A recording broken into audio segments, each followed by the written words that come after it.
जय मिथिला, जय मैथिल। मिथिला समाचारसँ हम अंजलि झा अहाँ सबके सामने ई अपन बात राखै छी मनके कि बच्चासब एहिबेर 10वींमे बहुत नीक नंबर अनलथि हँ। बहुत बच्चा फेल बहुत कम केलखिन हँ, जहाँ तक कि ज़्यादा बढ़िआँ नंबर अनलखिन हँ बौआ सब। तऽ सब बौआके अंजलि झा मिथिला समाचारके तरफसँ तहे दिलसँ धन्यवाद करै छियनि आओर भगवानसँ कामना करै छी, सरस्वती महारानीसँ, कि हर बच्चा अहिना हर साल अच्छा नंबर आनथि, बढ़िआँ नंबर आनथि आओर हमरा सबके मौका मिलै ओहि बच्चासँ, ओहि परिवारसँ, ओहि समाजसँ मिलैके। हमरा मिलैमे बहुत मोन लागल, एहिके चलते हम बहुत दूर हर बच्चासँ मिलै लए अपना भरि जतऽ तक हमरा पता चलल ओतऽ तक हम गेल छलहुँ हेँ। किएक तऽ खुशीके बात छै, बिहारके बच्चा छै, ई नहि कि अपने बच्चाटा लेल खुशी मनेबाक चाही, पड़ोसियोके बच्चा अगर अच्छा काम करै छथिन, अच्छा नंबर आनलखिन हँ तऽ ओहोमे खुशी मनेबाक चाही।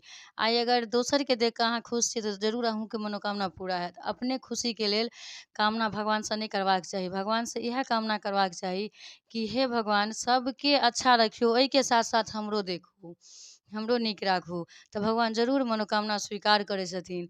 तऽ हर 10वींवला बच्चा जे सब पास केलहुँ हेँ हुनको धन्यवाद, जे नहि पास केलहुँ हेँ हुनको धन्यवाद, एहि लऽ कऽ जे दुखी नहि करू।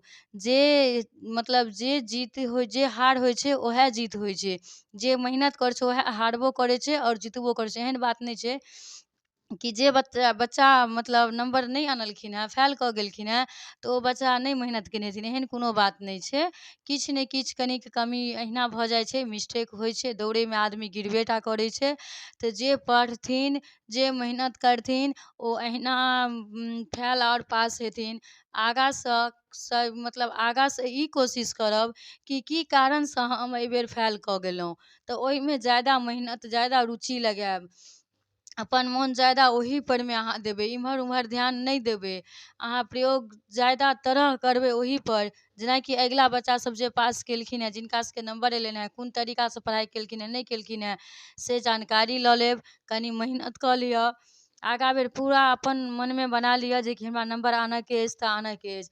पूरा नंबर अहाँ आनैके कोशिश करू, कनिको कम किएक आयत, पूरा 100 के 100 नंबरपर ध्यान देबै। जे केओ फेल केलहुँ हँ ओ, जे कि मोन दुखी कखनो नहि करब, सोसाइटीके बारेमे कखनो नहि सोचबै, अपना आपपर कमी कखनो नहि आनब ई जे कि हम फेल कऽ गेलहुँ, ई चीज सोचि कऽ अपन दिमागके डिस्टर्ब नहि करब। ई कोशिश करू, अपना मोनमे ई राखू कि आदमी जे ज़्यादा दौड़ै छै तऽ ओ गिरबे करै छै, भऽ सकैए हम ज़्यादा मेहनत केलहुँ तेँ गिर गेलहुँ।